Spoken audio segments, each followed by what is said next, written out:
Thank you, Munira. Thank you. We'll just keep it short. Just to let you know, in a previous lifetime, I was a banker. And I must tell you, Zareen, that some of the best people we got in our bank was from yours. Now you would want to know where my bank was Citigroup, even though we said that we were the best. But that was many lifetimes ago.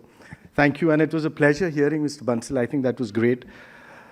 I'll tell you what I'll do. We're talking about the future of India now.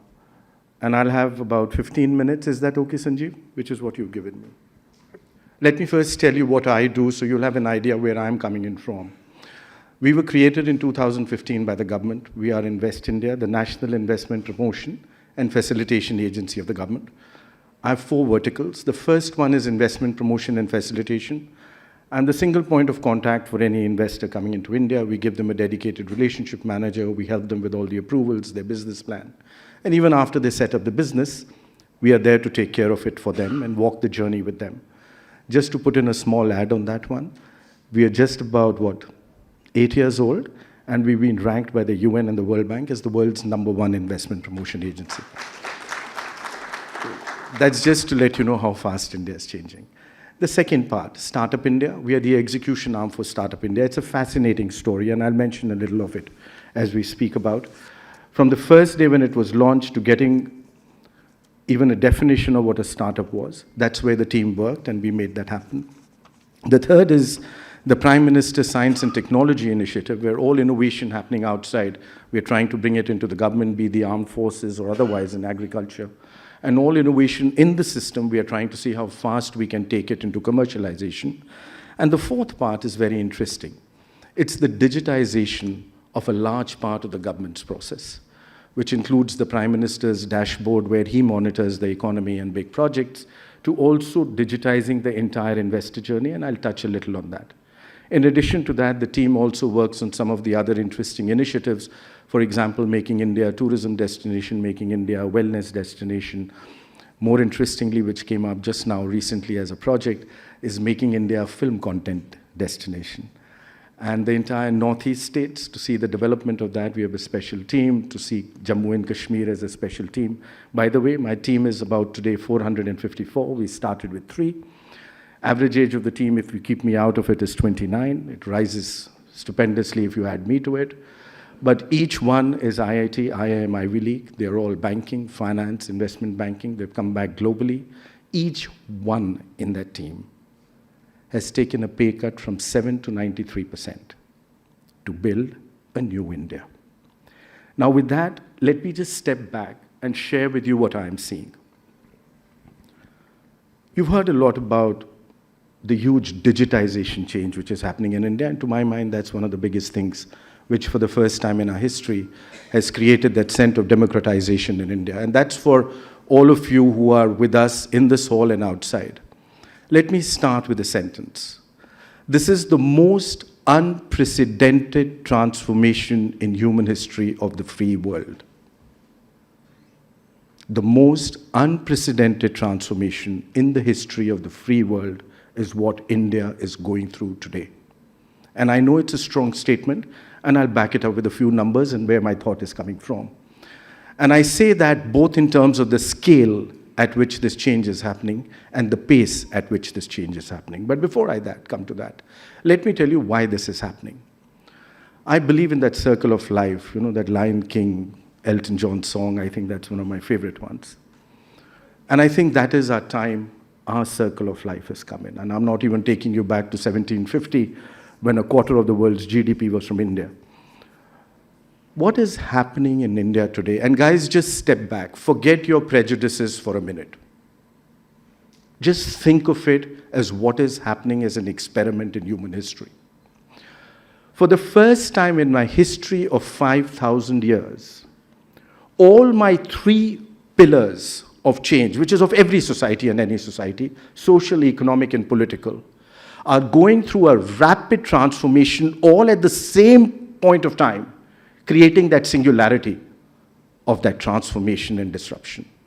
Let me start with it. And since I told you I work on the set of investors, let me start with you on my numbers of FDI. The total FDI I've received in my history from 1947 has been about $950 odd billion. 532 of them has come in the past 90 months. 532. Let me tell you more. It's come from 162 countries. It's a global record. Remember, FDI is not just about that dollar coming in. FDI is about trust. FDI is about the world's trust in you, in your future, in your leadership, in your opportunity, in your entrepreneurship, and your ability to partner with them and to deliver on their faith and trust in you. 162. And let me tell you, for 8 consecutive years from 2015, we set up a new FDI record for ourselves every year. Even in the midst of the lockdown in 2022, the most unprecedented lockdown in human history, you received your highest ever FDI of $83.5 billion. Highest ever. Let me tell you the second part of your FDI. It's come across 61 sectors, a global record. The breadth of opportunity which India presents today is unprecedented. No other country in the world has got an FDI across 61 sectors, and that number is increasing. Remember, I told you the most unprecedented transformation? It's just started. And let me tell you the third part to that, to me, which is the most gratifying. It's come in 31 states and union territories of India. The new engine of India, the new growth of India is bottom up. The new growth of India is inclusive. The new growth of India is not just the 7 big cities of this country, but every small little town, which for the first time in my history is a part of my entire growth process, where they can participate and they can partake from it. And let me tell you the other last part of my FDI. 93% of that number came in the open route. That means it did not require any special approvals.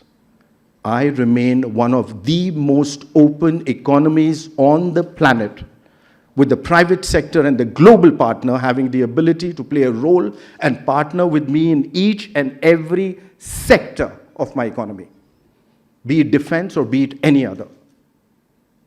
Let me take you to a top block to that. I'm at GDP today of 3.5 trillion.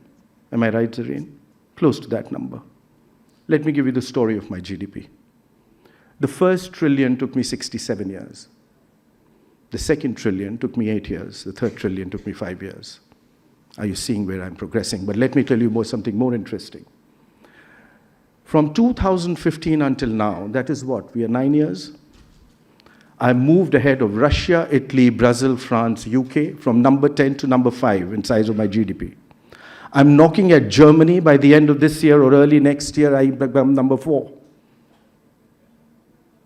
And before the pandemic, I was the fastest growing large economy on the planet. And after the pandemic, I am the fastest growing large economy on the planet. This story, ladies and gentlemen, has just begun. And let me tell you another interesting thing, and Stanley, you would like this one. 2/3 of my GDP is driven by domestic demand. That is what India's growth model is. Demand is ahead of supply, and market forces are the ones which are driving it. Now let me take you to the second pillar, which is the social pillar. You know, 3 weeks ago, I became the largest human resource on the planet. You know that, right? Close to about 1.4 billion human resources. Let me tell you more interesting. 1 billion of those are under the age of 35. My average age is the same as my team at Invest India, 29. I'm the youngest on the planet all the way up to 2070. Just think about it. Now you're seeing what is propelling that engine of growth. And there's a BCG study that every Indian born in 2000 plus would spend about $240,000 in each their lifetime.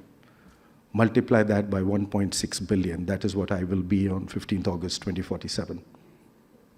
This is the size of my market.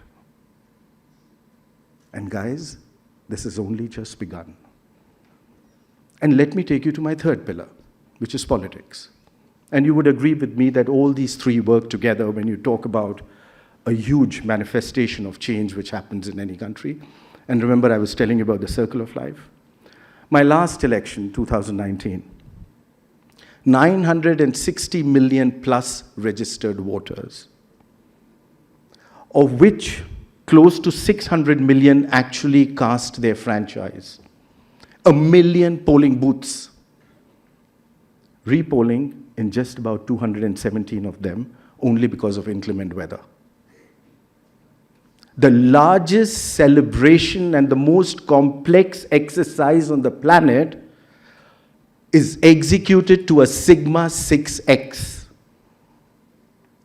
But let me tell you what is interesting in that part of my pillar. Of that 600 odd million, which actually cast their franchise, Zareen, close to 90 million of them were first-time voters.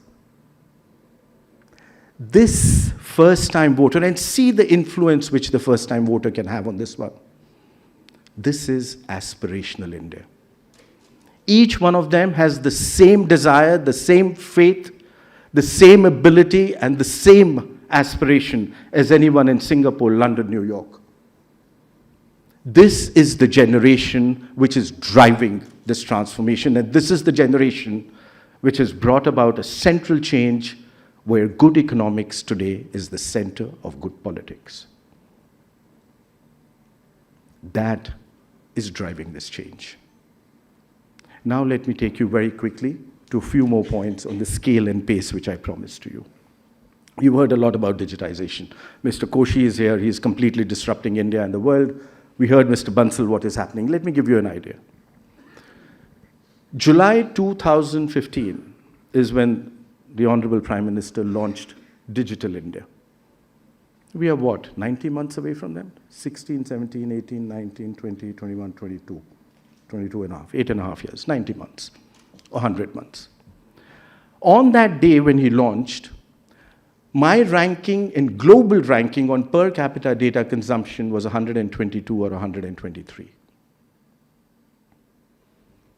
you want to take a guess what it was last year? In February. You were number 1 in the world. You consumed more per capita mobile data than the US and China put together. And let me tell you, there was a mention of that when Mr. Bansal mentioned last year, 41% of the world's real-time transactions happened in India. 41%. You did 48 billion transactions. China was number 2, 18 billion. Stanley, you're doing the Google just to check on that. Please do it and let me know. And I must tell you, we did 48 billion in 2021. In 22 October, we did 8.4. You see the run rate?